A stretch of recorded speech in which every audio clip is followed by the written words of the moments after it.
Good morning. In this lecture of computer networks, we will be dealing some important topics of unit number 5 that are email, POP, SMTP and IMAP. Right. Now let's get started. In the initial slide, we'll be dealing with the concept known as email or electronic mail. Let me give you a brief introduction about email or electronic mail. One of the most popular internet services is electronic email, or we could say electronic mail. The designers of the internet probably never imagined that the popularity of this application program. Its architecture consists of several components that we are discussing in the further slides. Right now, at the beginning of the internet era, the messages sent by an electronic mail were small and considered of text only. They let people exchange memos. But today, electronic mail is much more complex. It allows a message to include text, audio as well as video. It also allows one message to be sent to one or more recipients. Right now, in the further slides, we'll be discussing that. First, we study the general architecture of email system, including the three main components that are the user agent, the message transfer agent and the message access agent. Right. Then we will continue in describing the protocols that implements these components. Right now, its architecture the architecture of email has four basic scenarios, and we are considering the first scenario, that is the simplest situation in the email concept. Now, the first scenario. In the first scenario, the sender and the receiver of the email are users, or we could say application programs. But there is one condition, that they are on the same system. They are directly connected to a shared system. The administrator has created one mailbox for each user where they received messages are stored. Now, a mailbox is a part of a local hard drive or a special file with permission restrictions. Here, only the owner of the mailbox has access to it. When Alice, that is a sender here, or we could say a user, needs to send a message to Bob, that is the another user, Alice runs a user agent, abbreviated as UA, program to prepare the message and store it in Bob's mailbox.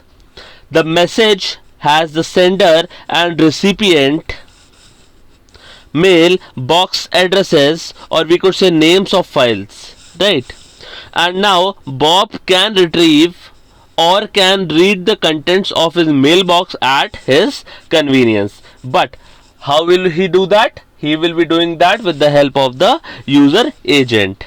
Now, this is similar to the traditional memo exchange between email employees in an office. There is a mail room where each employee has a mailbox with his or her name on it. And the first scenario of the electronic mail is depicted here in the current slide. And when Alice needs to send a memo to Bob, she writes the memo and inserts it into Bob's mailbox. And when Bob checks the mailbox or his mailbox, he finds Alice's memo and reads it. Right. Now, this was all about the first scenario of electronic mail.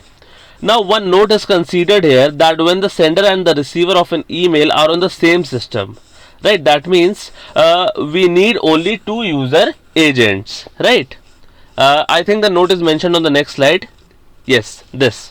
When the sender and the receiver of an email are on the same system, we need only two user agents. Now, this was all about the first scenario. Now, moving on to the second scenario of electronic mail. Its depiction or the graphical illustration is mentioned in this slide.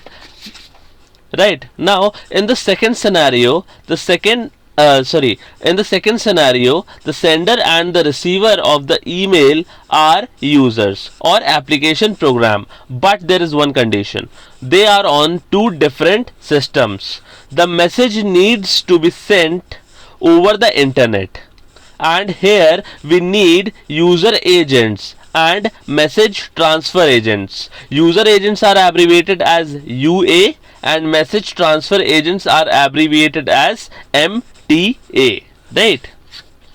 Now moving on towards the describing the concept of the second scenario here. Alice needs to use a user agent program to send her message, right, to the system at her own site. Now the system that is sometimes called as the mail server at her site uses a queue, QUEUE, that is queue, to store messages waiting to be sent. Now Bob also needs a user agent program to retrieve messages stored in the mailbox of the system at his site.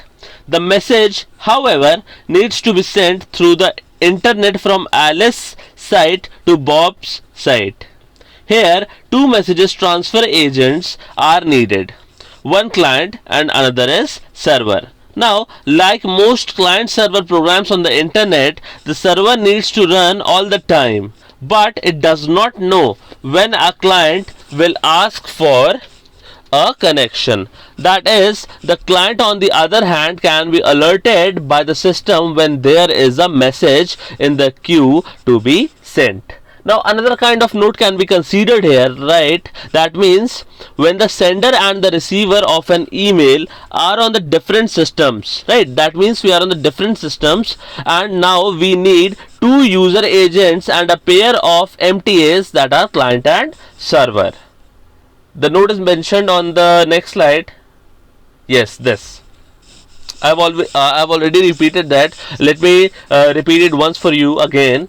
When the sender and the receiver of an email are on the different systems, we need two user agents and a pair of MTAs. Right. Now moving on to the third scenario of electronic mail. Now this figure depicts the third scenario of an electronic mail. Now here in the third scenario, Bob, as in the second scenario, is directly connected to his system, right, and Alice, however, is separated from her system. Either Alice is connected to the system via a point-to-point WAN, such as a dial-up modem, a DSL, or a cable modem, or she is connected to a LAN in an organization that uses one mail server for handling emails. All users need to send their messages to the mail server.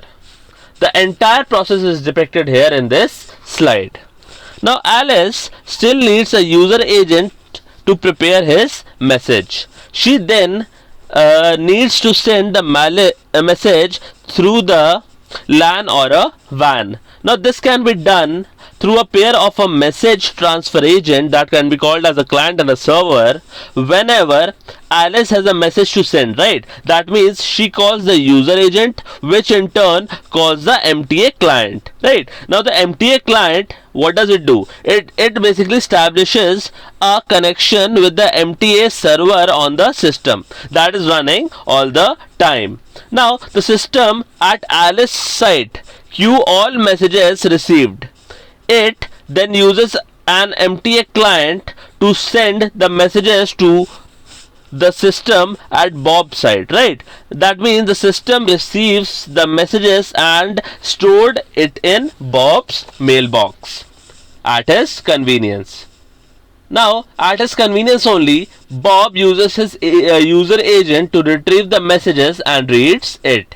Right. One point to be noted here is that we need two pair of MTAs client server program. Another note for third scenario is that when a sender is connected to the mail server via a LAN or a WAN, we need two user agents and two pair of MTAs, that are client and server. This is the note mentioned. And moving on to the fourth scenario of the electronic mail.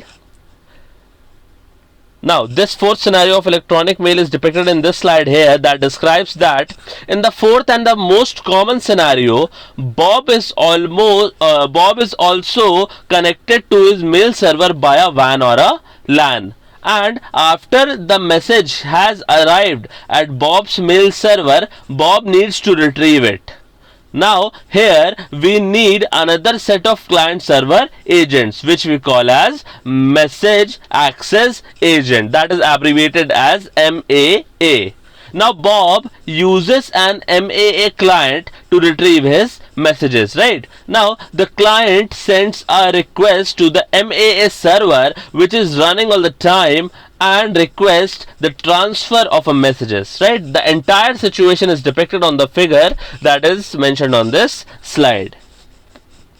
Now there are two important points here, right? Two important points that are to be noted here, right? That means first, the Bob cannot bypass the mail server and use the MTS server directly, right? Now in order to use the MTS server directly, Bob would need to run the MTS server all the time because he do not know when a message will arrive, right? That means this implies that Bob must keep his computer on all the time if he is connected to his system through a LAN, and if he is connected through a WAN, he must keep the connections up all the time. Neither of these situation is feasible today, right? Now second, the Bob needs another pair of client server programs, message access programs. This is so because an MTA client server program is a push program. The client pushes the message to the server, that is present on the next slide, this, and Bob needs a pull program. The client needs to pull the message from the server. This the figure that is present on the slide depicts the difference. Now here one point to be noted is that when both the sender and the receiver are connected to the mail server, right? That means both sender and receiver are connected to the mail server via LAN or a WAN. Then we need two user agents and two pairs of MTAs, right? That means a client and a server, and a pair of MAA, that are a client and a server. Now this is the most common situation that is occurring today. Right, now moving on to the next slide, this is the note that I have already told to you. Right, now moving on to the next slide, we'll be dealing with some user agent, right, with a concept known as user agent. Now user agent, I would like to tell you more about it. The first component of an electronic mail is the user agent, right? That is abbreviated as UA. Now it provides services to the user to make the process of sending and receiving a message easier. Right, now there are certain services that are provided by the user agent that are depicted on the slide, that is mentioned on this slide. Now here a user agent is a software package, right? A software program package, or we could say as a program that composes, reads, replies to, and forwards the messages, and it also handles the mailboxes. Now the services of the user agents are composing messages, reading messages, replying to messages, forwarding messages, as well as handling mailboxes that I have already told to you. Now considering some details about its functions, right? Now in composing messages, what a user agent could do. A user agent helps the user to compose the electronic message to be sent out. Now most users agents provide a template on the screen to be filled in by the user. Now some even have a built-in editor that can do spell checking or grammar checking and other tasks expected from a sophisticated word processor. A user, of course, could alternatively use his or her favorite text editor or a word processor to create the message and import it, or cut it and paste it into user agent template. Now this was all about composing messages. Now moving on to the second function of a user agent, that is reading messages. Now the second duty of a user agent is to read the incoming messages. Now when a user invokes a user agent, first checks the mail in the incoming mailbox. Right, now most user agents show a one line summary of each received mail, and each email contains the following fields like a number field, a flag field that shows the status of the mail such as new, already read but not replied to, or read and replied to, the sender of the message, the size of the message, the optional subject field. Right, this was a note, we'll come to it later. Now moving back to the services of a user agent, the third one is replying to messages. Right, now after reading a message, a user can use the user agent to reply to a message. A user agent usually allows the user to reply to the original sender or to reply to all recipients of the message. Now the reply message may contain the original message for quick reference and the new message. Now moving on to the fourth aspect of forwarding messages, it corresponds to the replying process. Now replying is defined as sending a message to the sender or recipient of the copy. Forwarding is defined as sending the message to a third party. A user agent allows the receiver to forward the message, right, with or without extra comments to the third party. Now the last one deals with the handling of mailboxes. A user agent normally creates two mailboxes, that is, one is the inbox and the other one is the outbox. Now here each box is a file with a special format that can be handled by a user agent. Right, now the inbox keeps all the received emails until they are deleted by the user. The outbox keeps all the sent emails until the user deletes them. Most user agents today are capable of creating customized mailboxes. Right, now there can be two types of user agents. First one is command driven and the second one is GUI based. Now some examples of command driven user agents are mail, PINE and ELM. This command driven user agents basically belong to the early days of the electronic mail, and they are still present in the underlying user agents in server. Now a command driven user agent normally accepts a one line command from the keyboard to perform its task. Right, for example, a user can type the character R at the command prompt to reply to the sender of the message, or type the character capital R to reply to the sender and all recipients.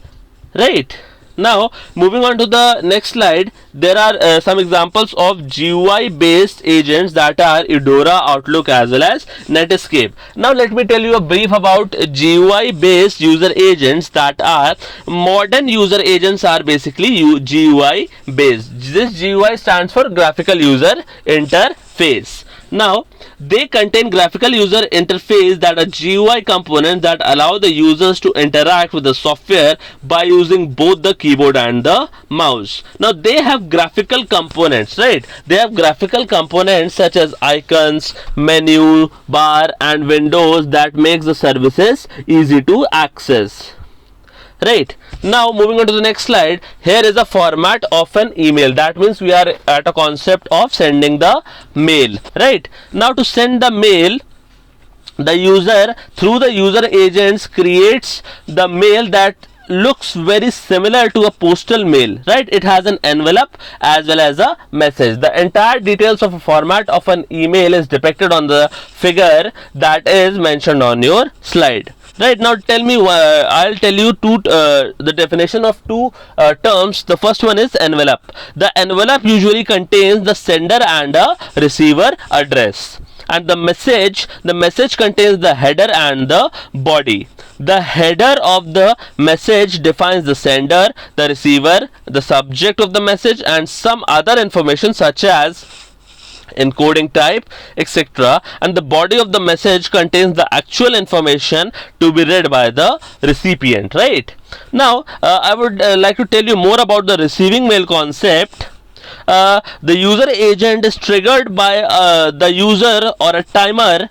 If a user has a mail, the user agent informs the user with a notice, right? And if the user is ready to read the mail, a list is displayed in which each line contains the summary of the information. Each line contains the summary of the information about a particular message in the mailbox. Now this summary usually includes the sender mail address, the subject, and the time the mail was sent or received.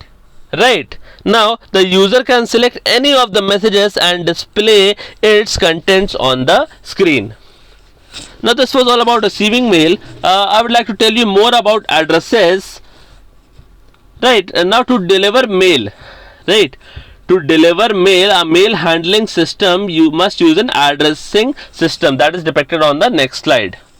This is an email address. Now to deliver a mail handling system must use an addressing space with unique addresses.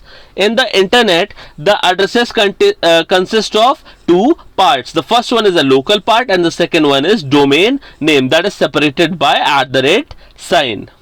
Right. Now let me tell you more about the local part and domain name. The local part defines the name of a special file, right, called as a user mailbox, where all the mails received for a user is stored for retrieval by the message access agent. And the domain name, the second part of the address, is the domain name. An organization usually selects one or more hosts, right, to receive and send email. The hosts are sometimes called as mail server or exchangers. The domain name assigned to each mail exchanger either comes from the DNS database or is a logical name, for example the name of the organization. Right. Now let me tell you the last concept of this one, that is mailing list. Right. Now electronic mail allows one name, that is an alias, to represent several different email addresses, right, that is called a mailing list. Now each time a message is to be sent, right, the system checks the recipient name against the alias database, and if there is a mailing list for a defined alias, separate messages, one for each entry in the list, must be prepared and handed to the MTA. And if there is no mailing list for the alias, the name itself is the receiving address and the single message is delivered to the mail transfer entity. Right. Now we have considered about all the 4 scenarios of an electronic mail. Now moving on to the another concept, that is known as MIME, whose structure is displayed on the slide. Now electronic mail has a simple structure, right? Its simplicity, however, comes at a price. It can send messages only in a NVT 7-bit ASCII format, right? Now in other words, it has some limitations, right? That means, for example, it cannot be used for languages that are not supported by 7-bit ASCII characters such as French, German, Hebrew, Russian, Chinese, Japanese, and etc. Also, it cannot be used to send binary files or video or audio data. Now dealing with the MIME, that has an full form of multi-purpose internet mail extension. It is basically a supplementary protocol that allows non-ASCII data to be sent through email. Right. That means MIME transforms the non-ASCII data at the sender site to NVT ASCII data and delivers them to the client MTA to be sent through the internet. Right. Now the message at the receiving side is transformed back to the original data. Right. Now we can think of MIME as a set of software functions that transform non-ASCII data, that is a stream of bits, to ASCII data and vice versa. Now the entire story that I depicted just now deals with all the concepts with the figure and is related with the figure that is displayed on your screen. Right. Now moving on to the next slide that deals with the MIME header. Now MIME defines 5 headers that can be added to the original email header section to define the transformation parameters. The first one is MIME version. The second one is content type. The third one is content transfer encoding. The fourth one is content ID, and the fifth one is content description. Right. Now the MIME version tells about that this header defines the version of MIME used. The current version is 1.1. Right. Now the content type. The header defines the type of the data used in the body of the message. The content type and the content subtype are separated by a slash. Depending on the subtype, the header may contain other parameters. Right. Content transfer encoding. This header defines the method used to encode the messages into 0 and 1 for transport. Now content ID. This header uniquely identifies the whole message or the entire message in a multiple message environment. And content description. This header defines whether the body is an image, audio or video. Now these are some data types and the subtypes in MIME. You can refer it and get help from this slide. Now these are the content transfer encoding. These are all a part of the MIME header that I have told you just now, and you can take help from this slide and prepare for your exams. Right. Now moving on to the next slide that tells me about the SMTP range. Right. Now before the SMTP range, I would like to tell you that what is SMTP. SMTP, I would like to start with the actual mail transfer is done through the message transfer agents. Right. Now to send a mail, a system must have the client MTA, and to receive the mail, a system must have a server MTA. The formal protocol that defines the MTA client and server in the internet is called the Simple Mail Transfer Protocol. Now as I said before, the two pairs of MTA client and server programs are used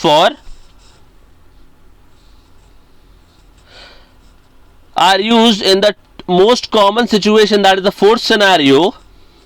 Right, and this figure that is present on the slide shows the range of the SMTP protocol that is present in this scenario. Right. Now SMTP is used 2 times, between the sender and the sender's mail server. Right, and between 2 mail server.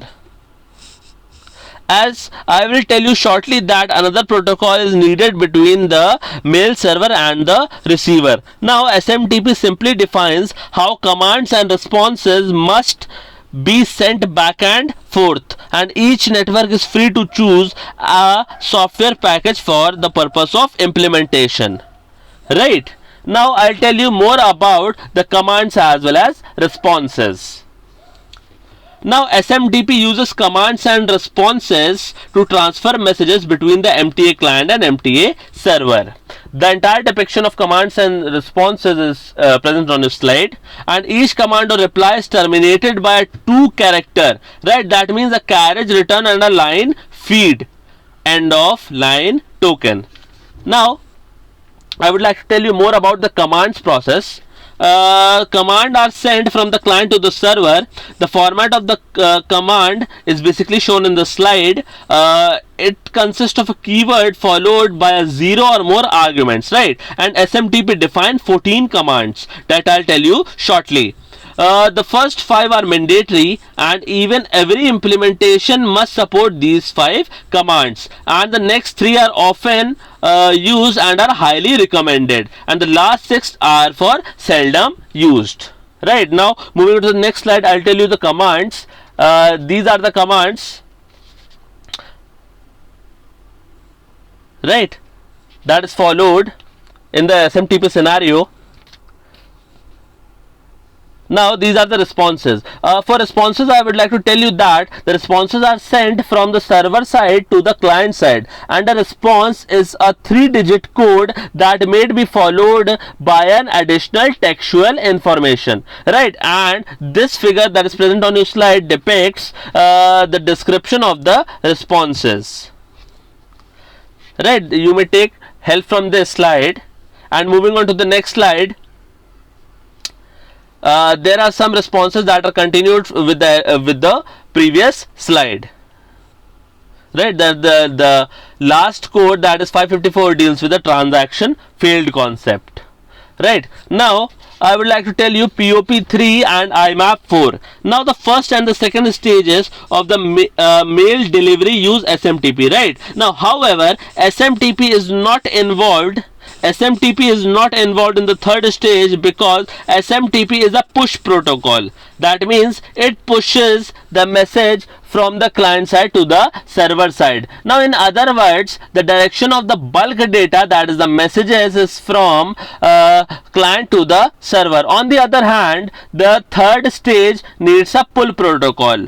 The client must pull messages from the server. Now the direction of the bulk data is from the server to the client, and the third stage uses a message access agent. And currently 2 mail access protocols are available, that are Post Office Protocol, that belongs to the version 3, abbreviated as POP3, and Internet Mail Access Protocol version 4, that is abbreviated as IMAP 4, and its entire depiction is present on the figure that is mentioned on the slide. This figure that is present on the slide shows the position of these two protocols in the most common situation, right? That we dealt in the fourth scenario. Right, now I would like to tell you more about POP3. POP3 is basically Post Office Protocol version 3, is simple and limited in its functionality. Right, the client POP3 software is installed on the recipient computer. The server POP3 software is installed on the mail server. Now the mail access starts with the client when the user needs to download email from the mailbox on the mail server, right? Now the client opens a connection to the server on TCP port 110. Now here the TCP port is assigned as 110. It then sends its username and password to access the mailbox. The user can then list and retrieve the mail messages one by one. Right, now the figure that is present on the next slide shows an example of downloading using POP3, right? This one that deals with the exchange of commands and responses in POP3, right? Now POP3 has two modes. First one is the delete mode and the second one is keep mode. In the delete mode, the mail is deleted from the mailbox after each retrieval. In the keep mode, the mail remains in the mailbox after retrieval. Now the delete node is normally used when the user is working at her permanent computer and can save and organize the received mail after reading or replying. Now this keep mode is normally used when the user accesses her mail or his mail away from his primary computer, for example a laptop, right? And this mail is read but kept in the system for later retrieval and organizing purpose, right? The another concept, that is IMAP 4, that deals with the another mail access protocol, that is Internet Mail Access Protocol version 4, is similar to POP3 but it has more features, right?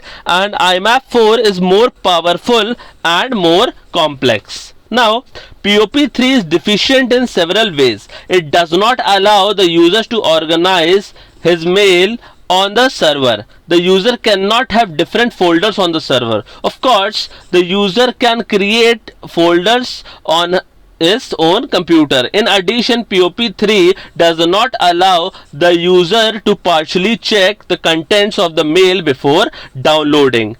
but IMAP 4 provides some following extra functions that I'm telling you just now. For example, a user can check the email header prior to downloading. A user can search the contents of the email for a specific string of characters prior to downloading. A user can partially download email, and this is especially useful in bandwidth. If bandwidth is limited and the email contains multimedia with high bandwidth requirements. With this, a user can create, delete or rename the mailboxes on the mail server, as well as a user can create a hierarchy of mailboxes in a folder for email storage. Right. Now this entire lecture you have studied about the 4 to 5 concepts that are IMAP, POP3, email and all its 4 scenarios, MIME protocol, etc. Right. I hope you have enjoyed the lecture. Thank you.